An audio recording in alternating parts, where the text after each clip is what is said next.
कहते हैं कि मुझ पर अनुराग का बहुत प्रभाव है, पर मुझे नहीं लगता। मैं तो अपने परिवार में भी सिद्धांत से चलती हूँ। फिर ये कैसे हो सकता है?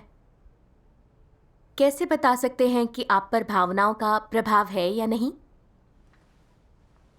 दरअसल इसका दायरा बहुत बड़ा है। ये बस प्रियजनों के प्रति सिद्धांत न पालना नहीं, हम जिन्हें पसंद करते हैं उनके प्रति स्नेह रखना, हमारा समर्थन करने वालों को बचाना, ये सभी अनुराग का प्रभाव है। निजी संबंध और सिद्धांतों के बिना किसी के प्रति निष्ठा रखना भी अनुराग की वजह से है। मैंने ऐसी गलती की है। हाँ, इस मामले में आपका अनुभव क्या है? जून 2015 में मैं एक कलीसिया में सुसमाचार उपयाजिका थी। मुझे वहाँ सिंचन टीम की महिला लीजिए के साथ मिलकर काम करना होता था। हम उम्र होने के साथ ही हमारा जीवन और व्यक्तित्व भी एक जैसा था। हम दोनों ने पतियों के हाथों दमन झेला था। हमें बहुत कुछ एक जैसा था। हमारे बीच बहुत बनती थी। इसके अलावा मैं उस कलीसिया में नई थी, किसी को जानती भी नहीं थी। काम में बहुत सी चुनौतियां भी थीं। वो मेरे साथ संगति करती और मेरी मदद भी करती, और जब वो मुश्किल में होती मैं हमेशा उसका साथ देती। समय के साथ हम अपने विचार और भावनाएं आपस में साझा करने लगे। हमें घनिष्ठता महसूस हुई और हम खूब घुल मिल गए। लेकिन मेरे कलीसिया अगुआ बनने के बाद हम संपर्क में नहीं रह पाए। 2-4 महीने गुजर गए। फिर मैंने किसी से लीजिए को लेकर कुछ समस्याओं के बारे में सुना। कैसी समस्याएं? उन्होंने कहा कि वो बहुत घमंडी है। दूसरों को समस्याएं होती हैं तो वो अपना सब्र खोती है, उन्हें डांटती और नीचा दिखाती है। सब बेबस महसूस करते हैं। किसी प्रभारी ने उसे ये बताया, लेकिन उसने मानने से इनकार किया। वो बैठक में बहुत अधिक बाधा डालती है। वो दूसरों की संगति को स्वीकार नहीं करती, बस दूसरों पर दोष थोप देती है। ये सत्य या आत्म परीक्षण से इनकार था? हाँ, सब कहते उसमें आत्मा का कार्य नहीं, उसकी संगति संभ्रमित और उलझाने वाली थी। कभी कभी वो दूसरों को नीचा दिखाती। वो सिंचन का काम भी ठीक से नहीं कर रही थी। जब मैंने ये सब सुना तो समझ गई कि वो अब सिंचन कार्य के लायक नहीं रही। कुछ सहकर्मियों ने कार्य में देर होने की बात कहकर उसका स्थान दूसरे को देने का सुझाव दिया। ये मुझे बिल्कुल नहीं जचा। मैं उसे निकालना नहीं चाहती थी। हाँ, आप घनिष्ठता के बारे में सोच रही थी। हाँ, जब मैं कलीसिया में नई थी तो सबसे पहले लीजिए से मिली थी और उसने मेरी मदद की थी। हमारा रिश्ता बहुत बढ़िया था। अगर मैंने उसे बर्खास्त किया तो मुझे डर था कि कहीं वो मुझे निर्दयी न कह दे। उसे शोहरत की परवाह थी, तो निकाल दिए जाने से क्या वो दुखी नहीं हो जाएगी? मैं उसे निकालने की बात सहन नहीं कर पाई। मैंने बहाना बनाया कि लीजिए हाल के दिनों में अच्छा काम नहीं कर रही थी, लेकिन दोष पूरी तरह से उसका नहीं है। उसने जिनका सिंचन किया वे धार्मिक धारणाओं में फंसे थे और धीमे सीख रहे थे। यही नहीं, वो कड़ी मेहनत से कई घंटे काम कर सकती थी।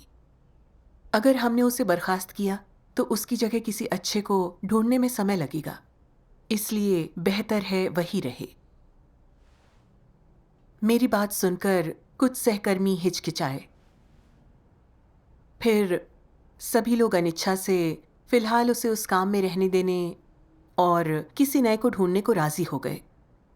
मैंने राहत की सांस ली, मगर साथ ही सोच रही थी कि हालांकि उसे अभी निकाला नहीं गया है, मगर किसी अच्छे व्यक्ति के मिलते ही उसे निकालना पड़ेगा। अगर मैं उसकी मदद करूं तो शायद उसका कामकाज सुधर जाए और वो काम पर बनी रह सके। इसलिए उस रात मैं अपनी संध्या सभा के बाद सीधे लीजिए के घर गई। मैंने उससे बात की कि उसके काम की खामियों और समस्याओं के पीछे क्या कारण है। क्या उसने आपकी बात सुनी? वो खुद को नहीं जानती थी, बस बहाने बनाती रही। उसे ऐसा करते देख मुझे अच्छा नहीं लगा। इसके बाद मैंने उसका काम सुधारने में मदद करने के लिए काफ़ी संगति की, लेकिन उसका कामकाज नहीं सुधरा। इससे मुझे बहुत ज़्यादा बेचैनी हुई। अगले कुछ ही दिनों में एक अगुआ ने मुझे लीजिए के काम को बदलने के बारे में पूछा। मैंने कहा कि मुझे उसकी जगह कोई अच्छा व्यक्ति नहीं मिल पाया है। लीजिए सलाह नहीं मान रही थी। वो ऐसी बहन के संपर्क में थी जिसकी शायद पुलिस निगरानी कर रही थी। उसे काम से निकालने के सिवाय कोई चारा नहीं था। फिर मुझे सुसमाचार कार्य का प्रभारी बना दिया। तब मुझे लीजिए का ख्याल आया, जो कोई भी काम न होने से घर पर दुखी बैठी होगी, उसमें ये कार्य करने का बहुत जोश था। अतः उसके लिए सुसमाचार कार्य शुरू करने का ये अच्छा मौका था। मैंने सहकर्मियों की एक बैठक में अपने विचार कहे कि उसके पास इस किस्म का काम करने का अनुभव और खूबियां हैं। वो जानती है कि वो गलत थी और उसे पछतावा है। मैंने उसे टीम से जुड़ने के लिए मौका देने की बात कही। दूसरे सभी लोग राजी हो गए। क्या उसने प्रायश्चित किया था? क्या कहें, जल्दी ही भाई बहनों से ये सुनकर मैं चौंक गई कि सुसमाचार उपयाजिका से उसे समस्याएं थीं। इसलिए सभाओं में वो ये बताती रहती है कि पहले उपयाजिका ने उसे कैसे दबाकर रखा था। वो इसे दोहराती है। इससे बहुत से लोग उपयाजिका के खिलाफ हो गए और उससे दूर रहने लगे। वो कार्य बैठकों में उपयाजिका के साथ भिड़ जाती है और कुछ दूसरी बहनें भी उसका साथ देती हैं। उपयाजिका काम नहीं कर पा रही है और कलीसिया के कार्य में रुकावट आ गई है। ये सुनकर मैं स्तब्ध थी। मैं जानती थी कि उपयाजिका ने लीजिए से विधिवत माफी मांगी थी और मैंने उसके साथ संगति की थी और खुद को जानने, चीजों में न घुसने और सबक सीखने को कहा था। लेकिन मुझे आशा नहीं थी कि वो उन बातों को पकड़े रखेगी, छोड़ेगी नहीं। उसका व्यवहार कलीसिया में वैसे ही बहुत बाधाकारी था। ऐसा ही चलता रहा तो उसे टीम छोड़नी पड़ेगी। यकीनन। मैं उसके बारे में बहुत ज्यादा चिंता करने लगी। मैं कई बार उसके साथ संगति करने गई। उसने मेरे सामने तो सही बातें कहीं, लेकिन सभाओं में पुराने ढर्रे पर ही चलती रही। कुछ दूसरी उपयाजिकाओं ने भी उसकी सहायता की थी, लेकिन न वो खुद को जानती थी न बदलने वाली थी। उसका व्यवहार ऐसा ही था और वो सत्य नहीं स्वीकार सकती थी। बिल्कुल। अगुआ को इन बातों के बारे में बहुत पहले ही पता चल गया था। वो काम में बाधाकारी थी, प्रायश्चित भी नहीं करती थी और उसका बहुत बुरा असर हो रहा था। सिद्धांतों के अनुसार उसे हटाना जरूरी था। अगर वो फिर भी प्रायश्चित न करे तो कलीसिया से निकालना जरूरी था। ये सुनकर मेरा कलेजा मुंह को आ गया। मैंने सोचा कि कैसे उसने सब छोड़कर इतने कष्ट सहे थे। उसे निकाल दिया तो क्या ये शर्मनाक नहीं होगा? जब मैं उपयाजिका थी, उसने मेरी बहुत मदद की थी और उस कलीसिया में मैं ही उसके सबसे करीब थी। अगर मैंने उसकी ओर से बात नहीं की तो ये बड़ी निर्दयता होगी। अगर उसे सच में निकाल दिया तो उसे दोबारा मुंह कैसे दिखाऊंगी?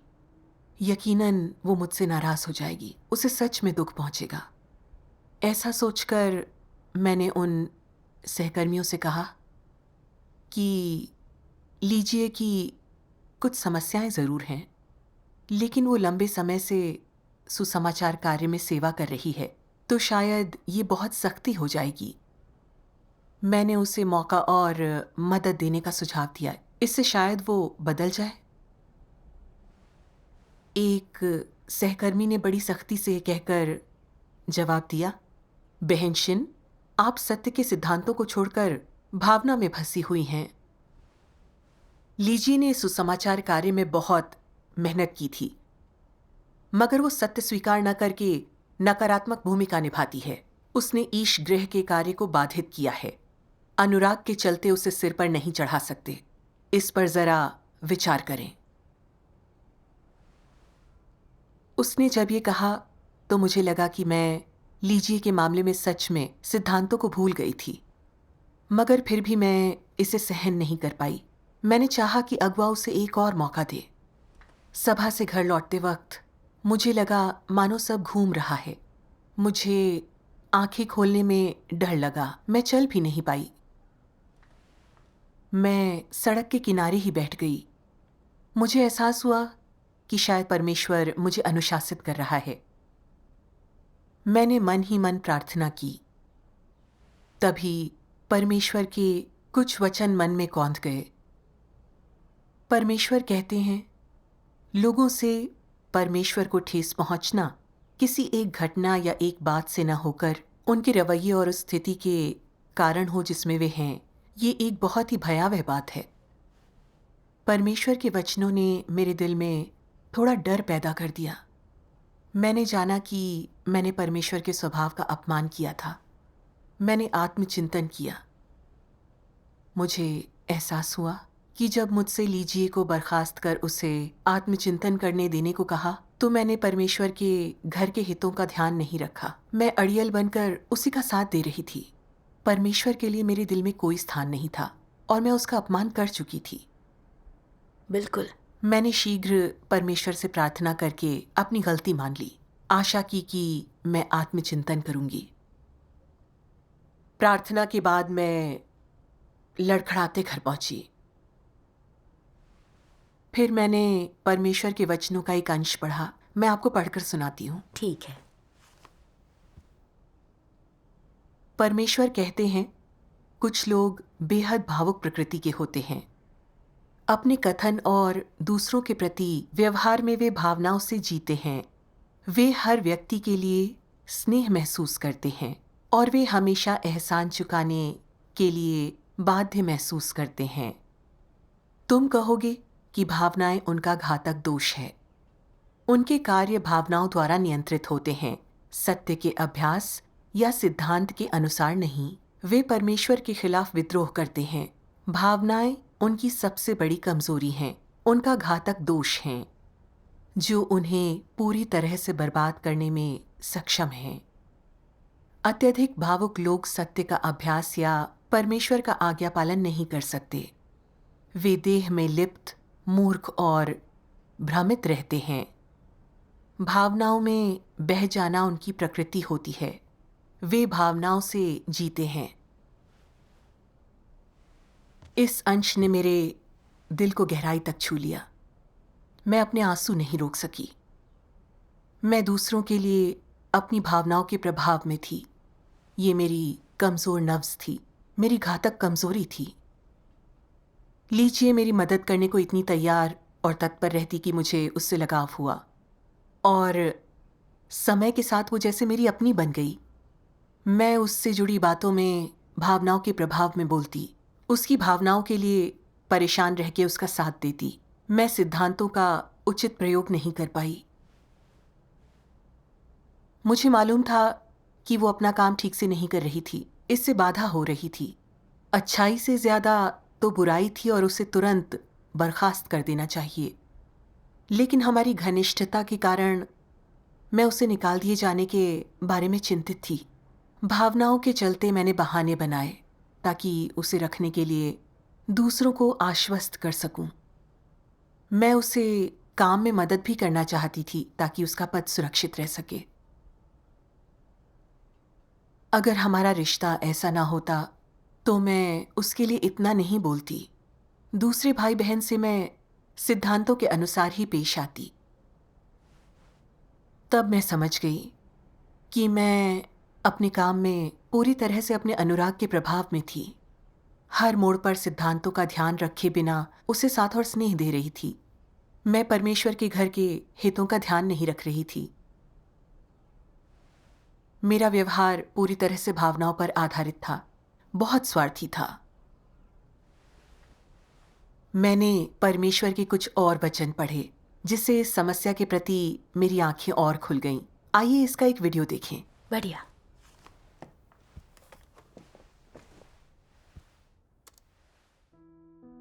सर्वशक्तिमान परमेश्वर कहते हैं, भावनाओं से संबंधित कौन से मुद्दे हैं? एक तो ये है कि तुम अपने परिवार का मूल्यांकन कैसे करते हो।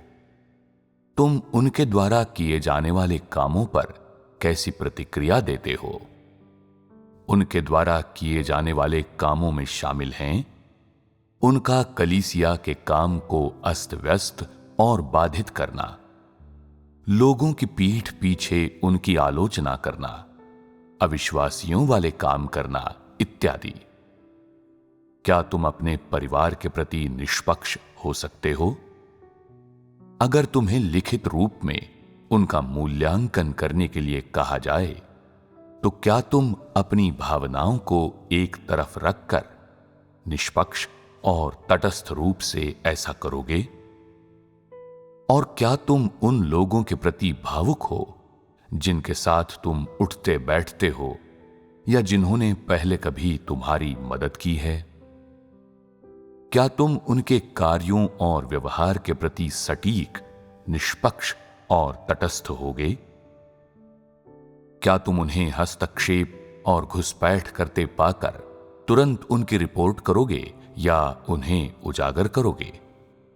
इसके अलावा क्या तुम उन लोगों के प्रति भावुक हो जो तुम्हारे करीब हैं या जिनके हित समान हैं? क्या उनके कार्यों और व्यवहार के प्रति तुम्हारा मूल्यांकन, परिभाषा और प्रतिक्रिया निष्पक्ष और तटस्थ होगी? और अगर सिद्धांत के तकाजे से कलीसिया तुमसे जुड़े किसी व्यक्ति या जिनके साथ तुम्हारा भावनात्मक संबंध है उनके खिलाफ कोई कदम उठाए और वे कदम तुम्हारी धारणाओं के विपरीत हों, तो तुम कैसे प्रतिक्रिया करोगे? क्या तुम आज्ञा पालन करोगे? क्या तुम उनके साथ गुप्त रूप से संपर्क बनाए रखोगे? क्या तुम अभी भी उनके द्वारा फुसलाए जाते रहोगे? क्या तुम अभी भी उनके लिए बहाने बनाने, उन्हें सही ठहराने और उनका बचाव करने के लिए तैयार हो जाओगे? क्या तुम उनके दोष अपने सिर लेकर उनकी मदद करोगे जिन्होंने तुम पर दया दिखाई है, जो सत्य के सिद्धांतों से बेखबर हैं और परमेश्वर के घर के हितों की परवाह नहीं करते? ये सारे भावनात्मक मुद्दे हैं, है ना? कुछ लोग कहते हैं, क्या भावनाओं में केवल रिश्तेदार और परिवार के सदस्य ही शामिल नहीं होते? क्या उनमें केवल माता पिता, भाई बहन और परिवार के अन्य सदस्य ही शामिल नहीं होते? नहीं, भावनाओं में बहुत सारे विभिन्न लोग शामिल होते हैं। परिवार के सदस्यों की तो बात ही छोड़ दो, कुछ लोग ऐसे भी हैं जो अपने यार दोस्तों के प्रति भी निष्पक्ष नहीं हो पाते। उनके मुंह से निकली हर बात पक्षपात पूर्ण होती है। उदाहरण के लिए, जब कोई अपने कर्तव्य में लापरवाही करता है और दुष्टता की ओर प्रवृत्त होता है, तो वे उसे मौज मस्ती करना, अल्हड़ होना, देर से सफल होने वाला कहते हैं। और क्या इन शब्दों में भावना है? हाँ, इन शब्दों में भावना है। वे इस तरह बात नहीं करेंगे कि अगर कोई अन्य अपने कर्तव्यों में चूक करेगा तो वे बिना किसी तथ्यात्मक आधार के खुशी से उस पर ठप्पा लगाएंगे और उसकी निंदा करेंगे। ये उनका भावनाओं से जीना है ना? और वे कौन होते हैं जो भावनाओं में जीते हैं? क्या ऐसे लोग निष्पक्ष होते हैं? क्या वे ईमानदार होते हैं? नहीं।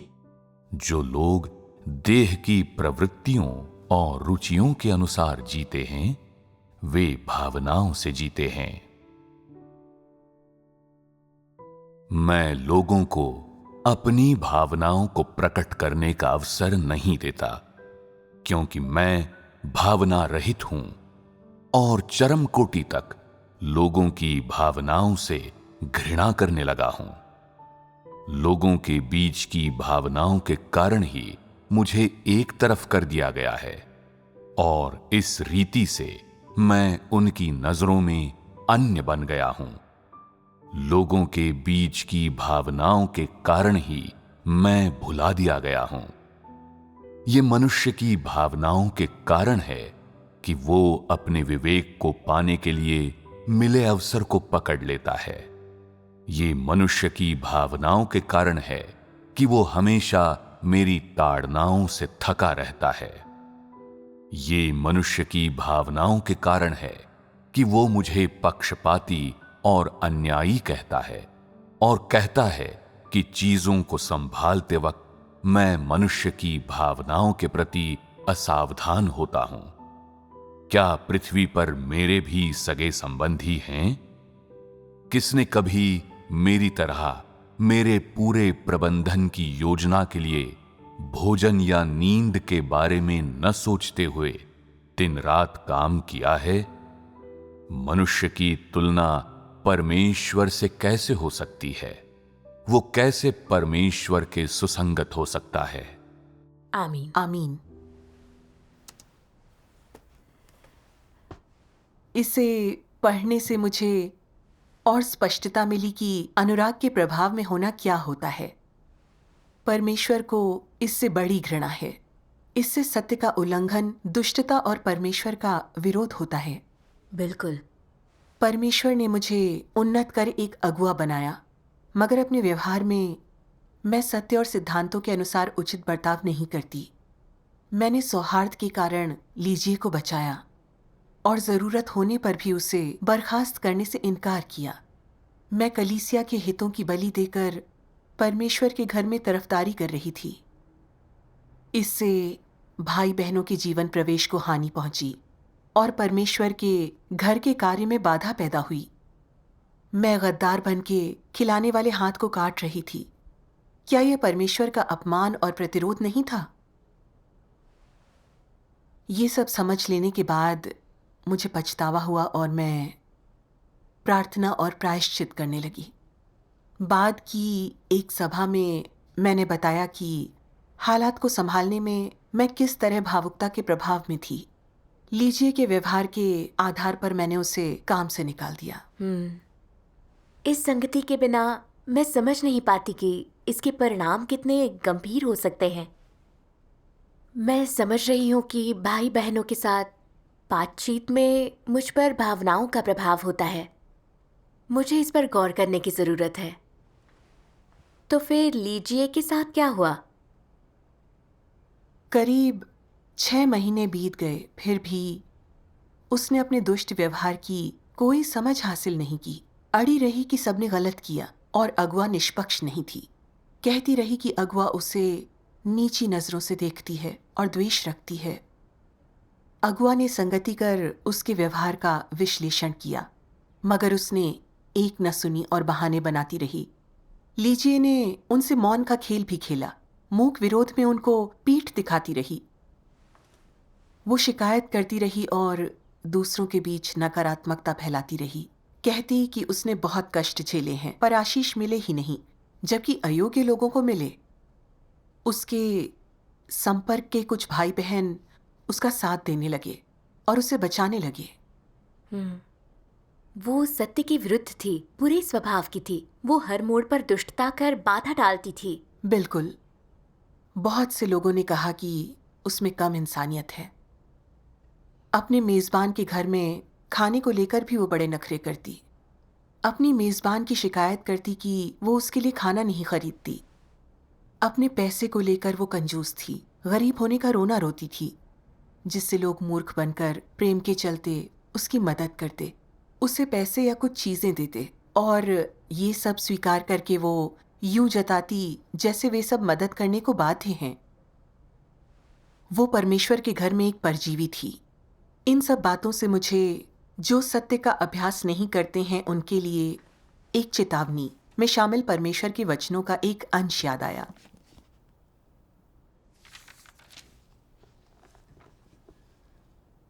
परमेश्वर कहते हैं, जो लोग कलीसिया में द्वेषपूर्ण बातें करते हैं, भाइयों और बहनों के बीच अफवाहें व अशांति फैलाते हैं और गुटबाजी करते हैं, उन्हें कलीसिया से निकाल देना चाहिए था। ये परमेश्वर के कार्य का एक भिन्न युग है, इसलिए ऐसे लोग नियंत्रित हैं क्योंकि उन पर बाहर निकाले जाने का खतरा मंडरा रहा है।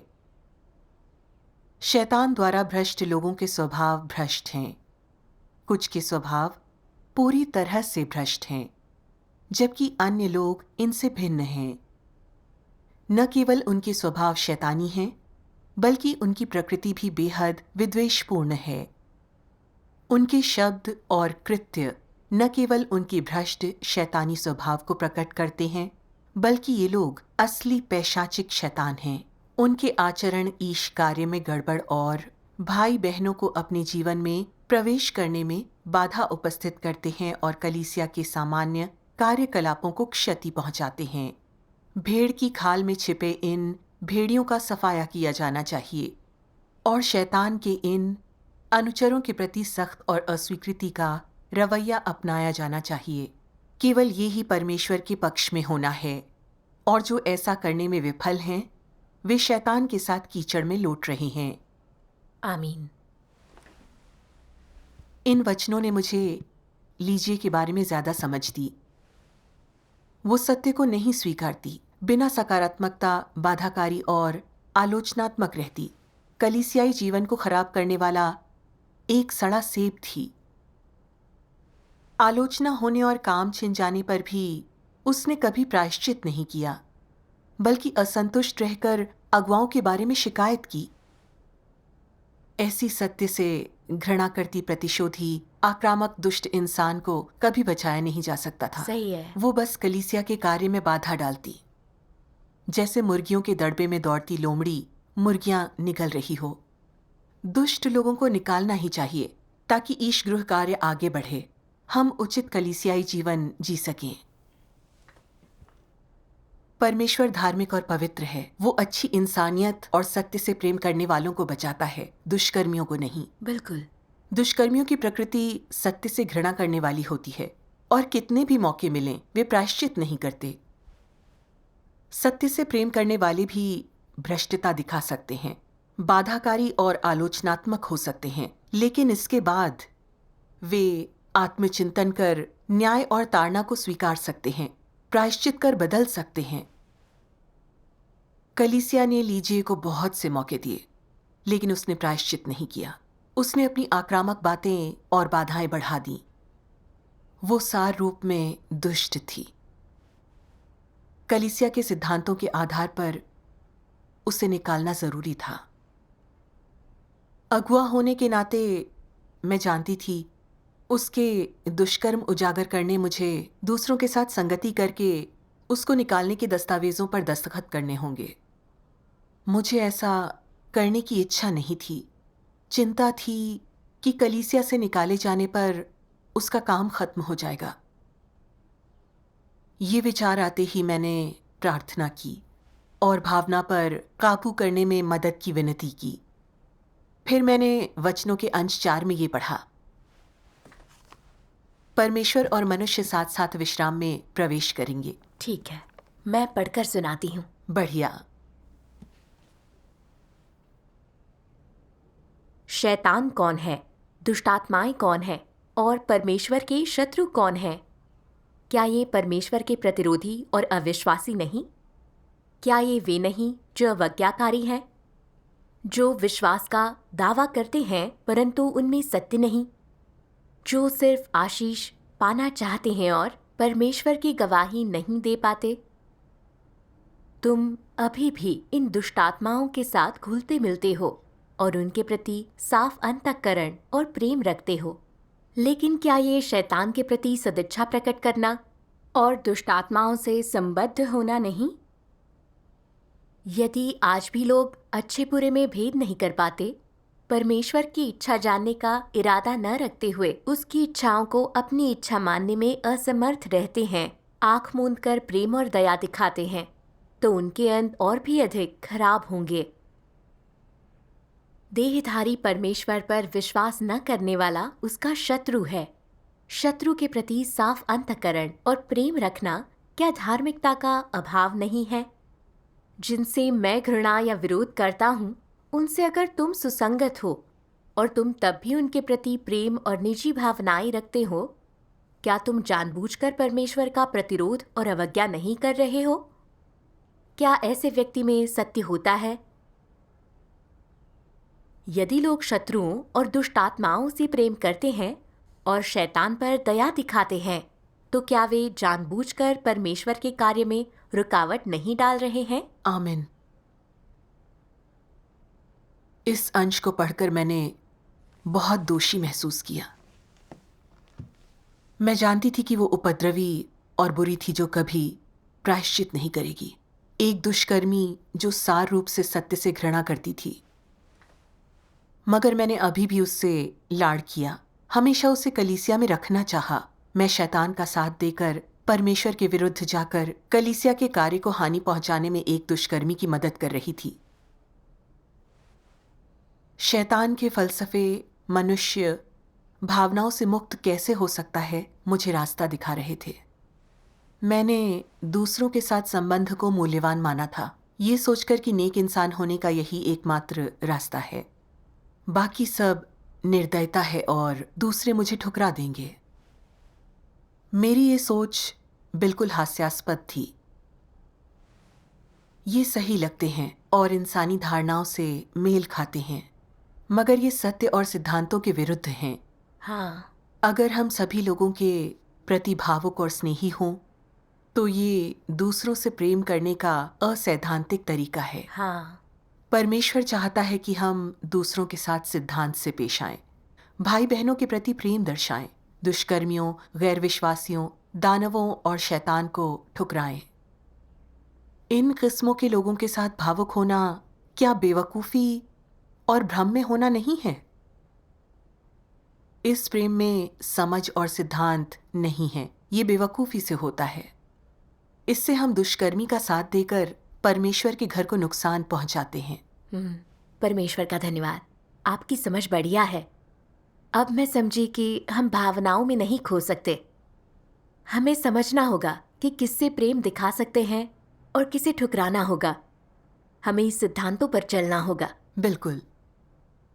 मैं समझ गई कि मैं शैतानी फलसफों के साथ जी रही हूं और ये बेवकूफ़ी और मर्यादाहीन है।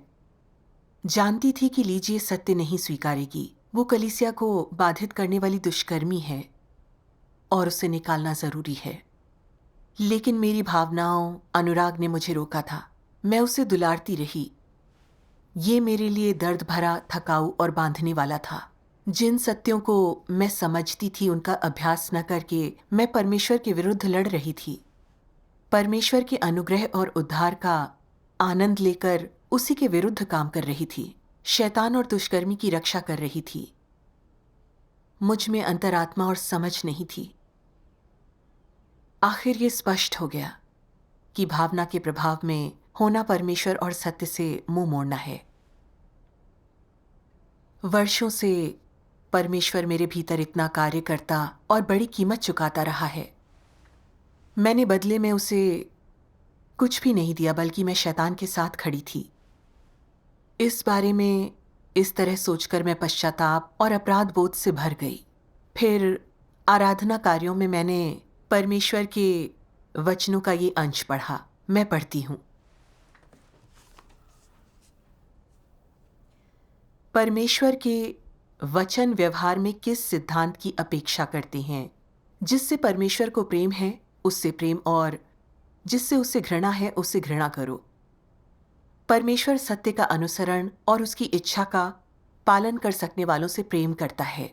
हमें भी ऐसे लोगों से प्रेम करना चाहिए जो परमेश्वर की इच्छा पूरी नहीं करते, उससे विद्रोह करते हैं। परमेश्वर ऐसे लोगों का तिरस्कार करता है। परमेश्वर इंसान से यही अपेक्षा करता है। प्रभु यीशु ने कहा, कौन है मेरी माता और कौन है मेरे भाई? मेरे स्वर्गिक पिता की इच्छा को पूरा करने वाला ही मेरा भाई, बहन और माता है। ये कहावत अनुग्रह के युग में थी और अब परमेश्वर के वचन अधिक उपयुक्त हैं। जिससे परमेश्वर को प्रेम उससे प्रेम, और जिससे घृणा है उससे घृणा। फिर भी लोग अक्सर इनका वास्तविक अर्थ नहीं समझ पाते। आमीन।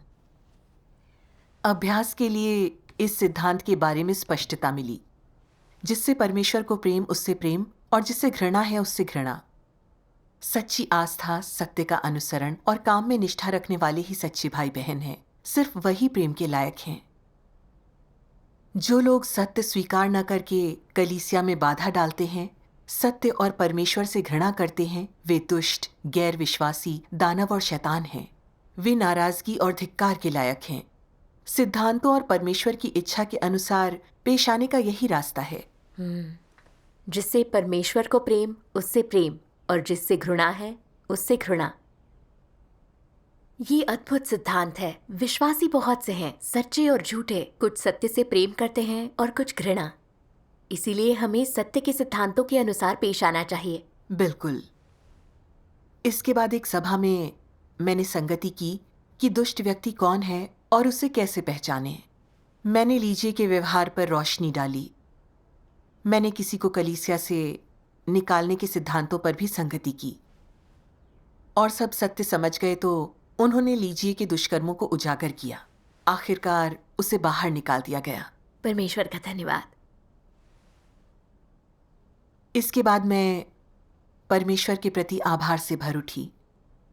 अगर परमेश्वर का प्रकाशन और उसके वचनों का न्याय नहीं मिलता तो मैं अंधी सहानुभूति से भरी हुई, बुराई और अच्छाई, गलत और सही में भेद किए बिना परमेश्वर के विरुद्ध शैतान का साथ देकर जीवन जीती रहती।